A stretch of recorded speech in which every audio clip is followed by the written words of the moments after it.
Good evening and welcome to Star City News. I'm Brett Nierengarten. And I'm Lauren Reams. We start with a severe weather watch in Lincoln. Emily has more in the Weather Center. Lincoln is currently under a tornado watch, and this will remain in effect until 9 p.m. tonight. Now, a watch just means that weather is possible to increase, and the severity of it is going to be increasing as the evening hours move on. We will see some severe weather moving into our area from down in Kansas. Currently, we see some severe weather that is developing along the border. Now, these storms will be moving northward into our direction. Right now, there is some warnings that have been issued for tornadoes and also severe thunderstorm warnings as well.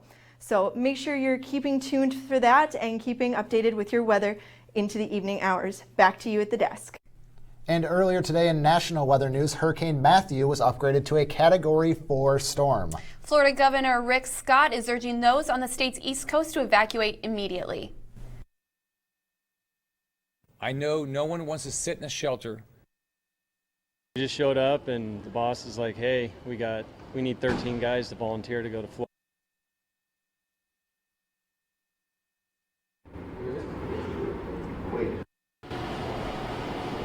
Brett and Lauren, that's right. 7 trucks left earlier here today from LES, and the men had little time to prepare, but they all voluntarily signed up for the 12-day trip. We just showed up and the boss is like, hey, we need 13 guys to volunteer to go to Florida. Carson Kring reported to work like any other day, but jumped on the chance to drive to Florida and help with the hurricane aftermath. We really don't know the devastation yet, but it will happen. You know, there'll be poles and power lines down everywhere, and we'll just have to try to get things back up as quick as possible. Ryan Eggett will make the 21-hour trip with Kring to Vero Beach, Florida. The duo and the other technicians should arrive early Saturday, and right now, meteorologists are predicting this storm will affect 2.5 million people in the state of Florida alone, and could leave many of these people without power. I don't want to be without power, and I know everybody else doesn't either, and I'd rather get people back on power, and help out, do what I can as my part. Although it's a long trip with little preparation, Eggett knew he had to go. It was kind of a no-brainer. I'm always out there to help people and give out to the community, so I'll get out there and do what I can. Kring agreed, but also said it was hard to leave his family so suddenly. I say the hardest part, leaving, is watching the kids, crying when you're leaving because they don't want dad to go or whatever, but daddy will be home soon. The men are scheduled to get back here on the 17th, and they won't be in Florida when the hurricane hits, but they will be working 16-hour days when they're there, possibly sleeping in their cars, and they'll be putting themselves in really extreme conditions to get power running in that Florida town. Now, my colleague Bailey Hurley got an exclusive interview today with the former UNL student who is in the path of Hurricane Matthew right now. She has details for us on the evacuation. Bailey. Thanks, Carly. I talked with former UNL student Cynthia Scorsia, who's in Orlando, Florida right now, and she talked with me about the preparations she's taking for Hurricane Matthew. We all took it really lightly at first. We were all joking like, Matthew, please come our way, because we wanted school canceled and everything. And now that it's actually here, we're all kind of like, oh, okay, it's real. With a Category 4 hurricane quickly taking over Florida, the governor has announced a state of emergency. But most stores are running out of resources to help prepare. You go to a grocery store, you will not find anything on the shelves. It's practically all sold out because people have been buying in bulk. So you'll go to buy snacks and things like that, but you can only find little to nothing of everything. The last time a hurricane this strong hit the state was over 12 years ago, and Escorcia isn't quite sure what to expect in the days ahead. Kind of excited in a way to be in a hurricane as an older person, and I can comprehend what's going on, but it also makes it scarier because the threat is still real.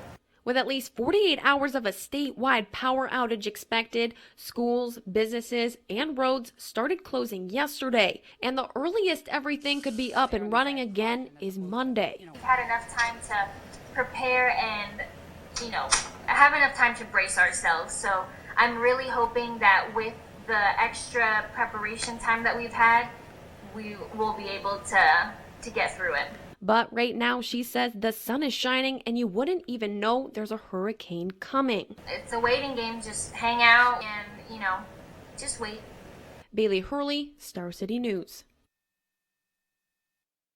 Thanks, Bailey. An unmarked police car was shot near 20th and J Streets last night. According to LPD, the window of the car did not crack, which led police to believe a firearm was not used. The impact caused the window to spiderweb but not fully shatter inside. That type of damage is more indicative of a BB gun or BB pellet. At this time, we do not have any suspects. Fortunately, the officers were not injured. Reports of gunfire near 20th and G Wednesday afternoon caused Lincoln High to go into lockdown. Police notified school officials who gathered all athletes practicing on the outside fields and students on the property and brought them inside. Students were asked to stay inside the school for nearly 20 minutes until police gave the all clear. Police believe the shots could have come from a white four-door car but couldn't find evidence of shots being fired. State lawmakers and farm groups are taking a stand against the Southeast Community College new bond proposal. SCC's $369 million bond measure would be used for renovations, constructions, and acquisition of facilities throughout the SCC system. Taxpayers united this morning to announce the Vote No 369 coalition opposing the bond measure and believe property taxes are already too high. Our children and grandchildren should not have to carry the weight of paying back $369 million plus interest. A more clearly defined plan is necessary before the request of this size should be adopted. Coming up next on Star City News, Dwayne has more on one of Nebraska's most controversial issues. And the clown phenomenon continues, this time coming to Lincoln High Schools. We'll have more after the break. Welcome to the Adele Coryell Hall Learning Commons. This new addition will soon become the scholastic hub of City Campus. Enjoy the vibrant learning environment designed to accommodate and promote academics. The Commons also has a number of private study rooms to gather and collaborate with classmates and friends. Come visit the Adele Coryell Hall Learning Commons at Love Library today. The College of Journalism and Mass Communications is the perfect place for higher learning. Students have the chance to study journalism, broadcast journalism, and ad PR. Our distinguished students have the best possible resources with equipment, professors, and internships. Coming soon is the first of its kind, interactive digital media hub. The future is bright at the CoJMC. Why not make yours too? Enroll today. Visit journalism.unl.edu.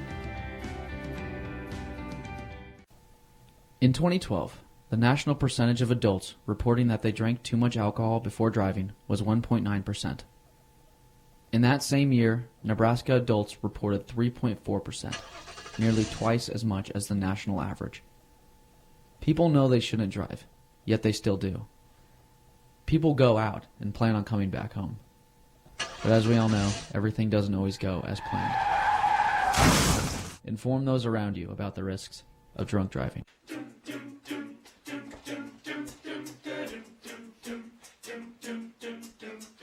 What would we do if we won the Powerball jackpot? That's daunting to think about.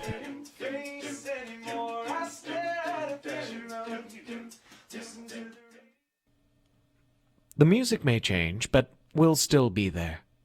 Music, sports, and more. 90.3 KRNU.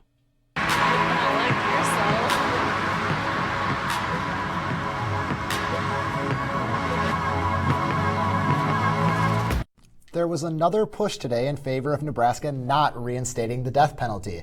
Last May, Nebraskans voted to get rid of capital punishment, overruling Governor Pete Ricketts' veto. This November, they will vote on whether the repeal stays or if capital punishment returns. Star City's Dwayne Taylor is live in the newsroom with more. Opponents of the death penalty met in the Haymarket this morning. The event, held by Retain a Just Nebraska, was led by Senator Colby Koash and UNL law professor Eric Berger. Now, those two expressed that regardless of how you vote, retaining the death penalty is a waste of taxpayers' money. 17 months ago, Governor Ricketts declared that he had a solution for our state's lethal injection quagmire. Wrote a check for $54,000 of taxpayer money, and we've never seen it. At the end of the day, we have to be good stewards of our taxpayers' money. This is not being good stewards of their money. Since 1973, Nebraska prosecutors have executed 3 inmates of 33. This graphic illustrates the concern, showing only 1% of murderers are put to death in Nebraska. UNL law professor Eric Berger added, "Capital punishment is far more expensive than the public believes." And I think whether or not you think capital punishment is right as a moral matter, in a way, is beside the point, because Nebraska, the state has shown repeatedly it can't get executions going. Everybody knows that capital punishment is far more expensive than a system of life in prison without parole. So voting to reinstate the death penalty is ultimately a vote to spend an enormous amount of taxpayer dollars on a broken system that doesn't work and that we're unlikely to execute people anyway. We reached out to Governor Ricketts' office for a statement, and he released one, addressing in part the cost of the drugs, how they're getting into Nebraska, and he also noted that the Department of Corrections did ask for a refund of the money, but it was declined by the pharmaceutical company. He also says that November 8th, the death penalty will be on the ballot, and that's when voters decide what Nebraska does next. Dwayne Taylor, Star City News.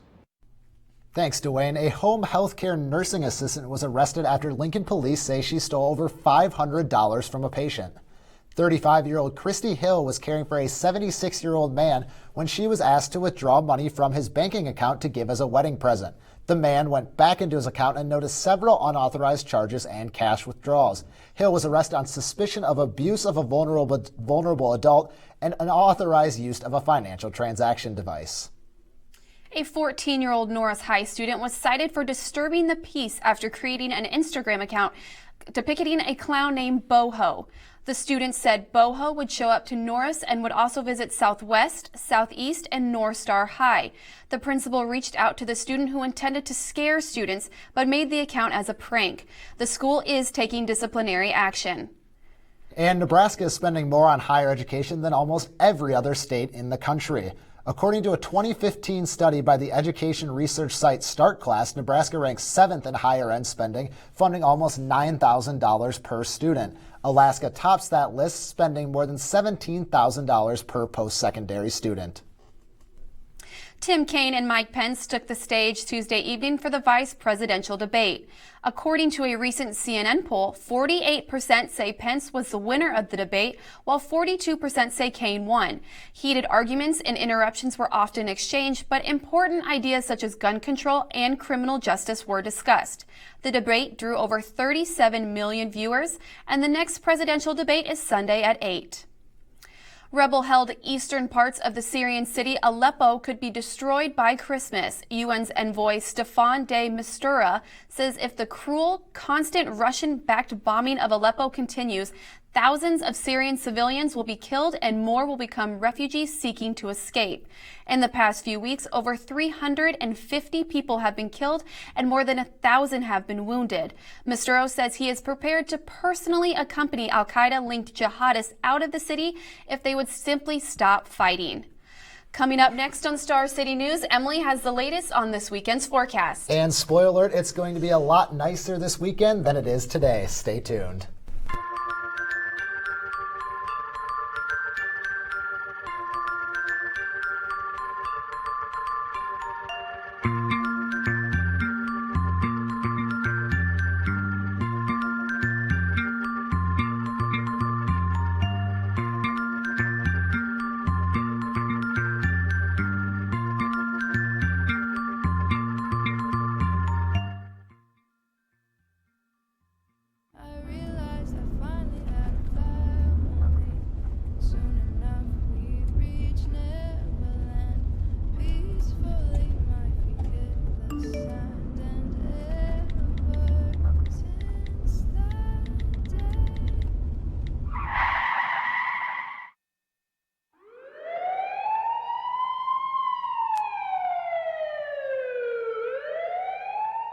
Look for a way to give back to the community. The Nebraska's Humane Society Pelock Pet Adoption Center is located off of 70th Street and Highway 2. The Capital Humane Society is always looking for cat, dog, and critter lovers to help comfort and play with the animals as they find their forever homes.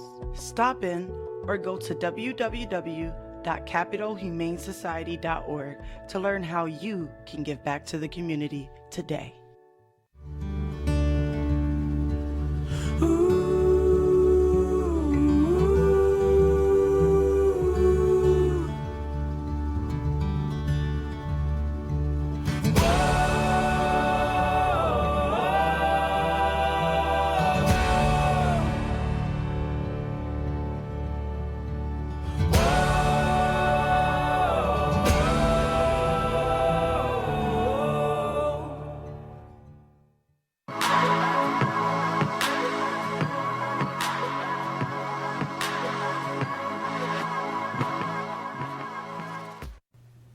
Welcome back. Looking at our current temperatures here in Lincoln, 58 degrees and stormy out there. We're expecting some severe weather to move into our area within the next few hours here.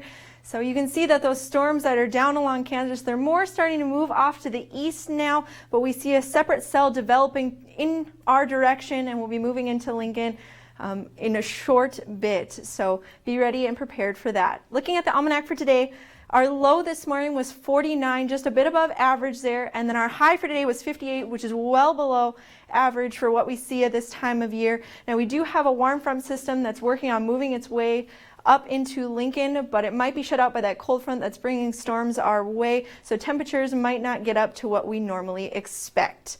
Looking for tonight, we can see that those storms are going to move out early this evening. We'll see a low around 38, right above freezing there. So we're kind of getting to the point in the year where we're seeing those benchmark temperatures. Northwest winds 10 to 15 miles an hour, which will be switching just slightly from what they are now. And then into tomorrow, we'll see those winds die down slightly, 5 to 10 and 63 degrees and sunny. So tomorrow will definitely be a makeup day for what we're experiencing currently.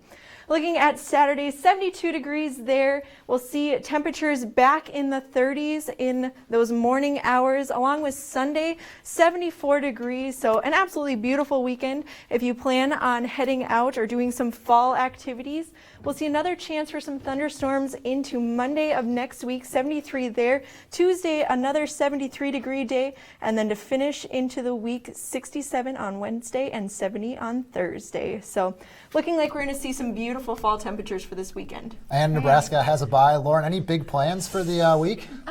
Maybe go to the Pumpkin Festival at Kimmel Orchard. That's this weekend. That could be fun. What about you, Brett? I'm catching up on season 5 of New Girl, so I'm going to be inside enjoying my time with Jess and Nick Miller, and that's going to be that. Up next, Michael has more on a Nebraskan making an impact in the MLB playoffs. And Nebraska basketball is about a month away from tip-off. All that coming up next.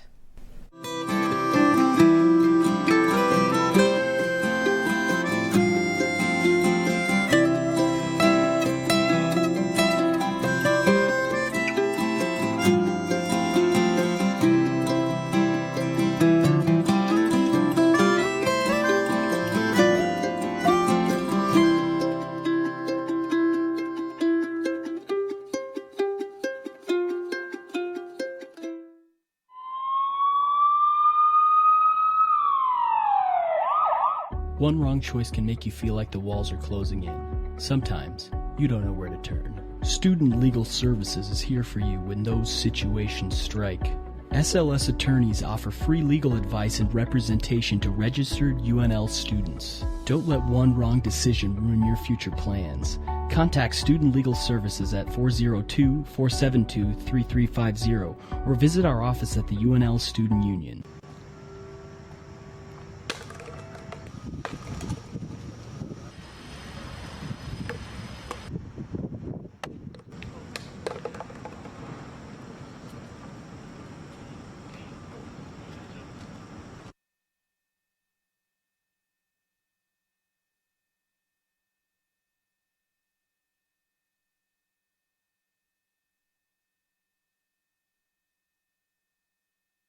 Look for a way to give back to the community. The Nebraska's Humane Society Pelock Pet Adoption Center is located off of 70th Street and Highway 2. The Capitol Humane Society is always looking for cat, dog, and critter lovers to help comfort and play with the animals as they find their forever homes.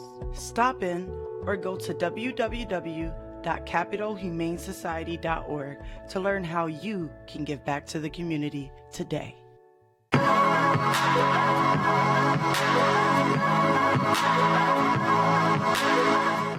Good evening, I'm Michael Dixon with a look at what's happening in the world of sports. We begin last night with the National League wild card game.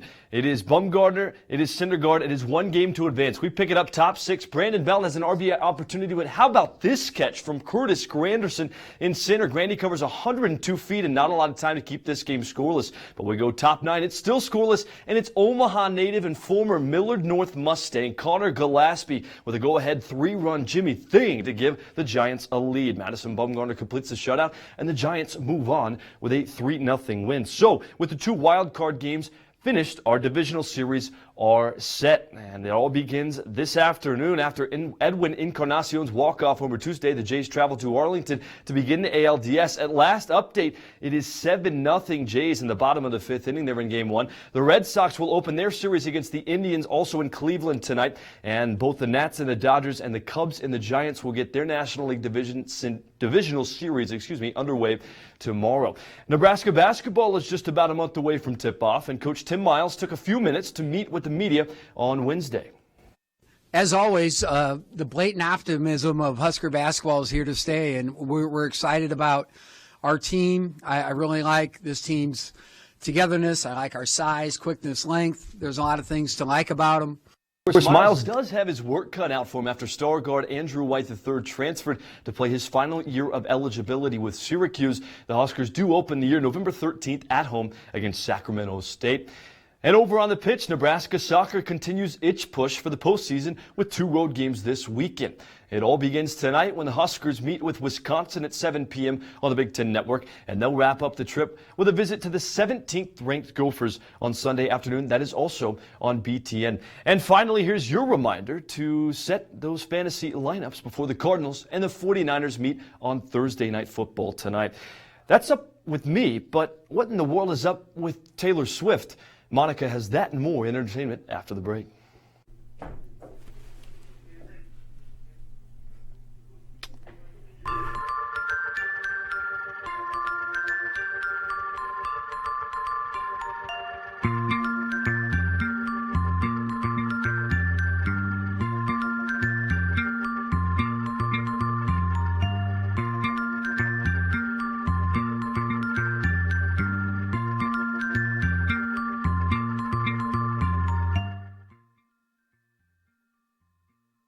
Welcome to the Adele Coryell Hall Learning Commons. This new addition will soon become the scholastic hub of City Campus. Enjoy the vibrant learning environment designed to accommodate and promote academics. The Commons also has a number of private study rooms to gather and collaborate with classmates and friends. Come visit the Adele Coryell Hall Learning Commons at Love Library today.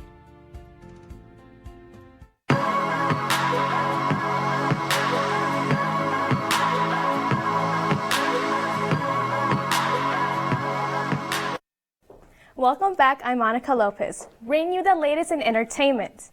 After Demi Lovato slammed Taylor and her squad in the November issue of Glamour magazine saying, quote, "I don't see anybody in a sort of squad that has a normal body. It's kind of this false image what people should look like and what they should be like. And it's not real." Excuse me, Demi, what should somebody be like? What's a normal body and who are you to judge? I thought you liked empowering women. Taylor Swift came back and said that she thought it was unnecessary for her to make those comments. You know, Lovato and Swift never really been good friends, have they? In other Swiftie news, 2016 is the 10th year anniversary of Taylor Swift's self-titled album. The 1989 songstress has released an album almost every 2 years in October. So who knows? Maybe she'll pull a Beyonce and drop a surprise T-Swift album on iTunes this month. And after that Harris Hiddleston whirlwind romance, there will be some really, really good songs. The royal country couple Tim McGraw and Faith Hill are going back on tour.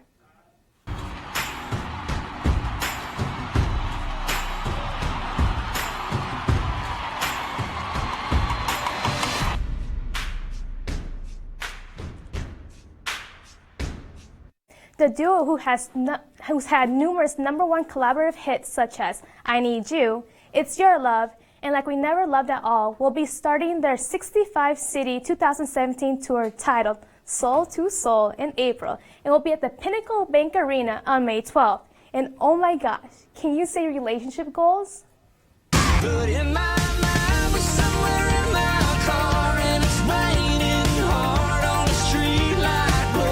And Keith Urban will be at the Pinnacle Bank Arena this Saturday. This will be his 35th stop on his 2016 Ripcord Tour. Openers are Brett Eldridge and Maren Morris. Lincoln, get ready to see those beautiful locks rocking on stage.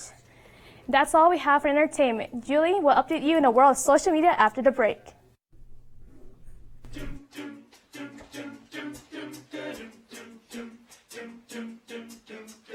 What would we do if we won the Powerball jackpot? That's daunting to think about.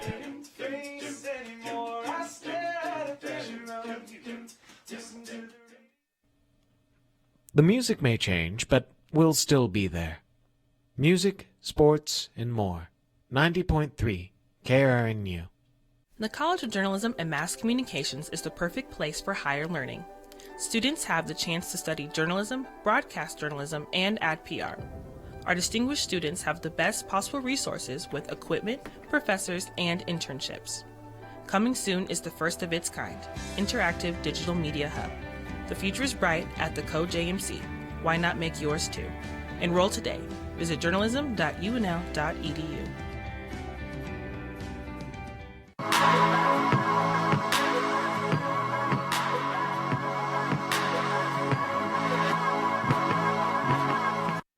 Hi, I'm Julie Smith with today's social media. Rapper Kid Cudi announced on Facebook that he is being treated for his anxiety and depression.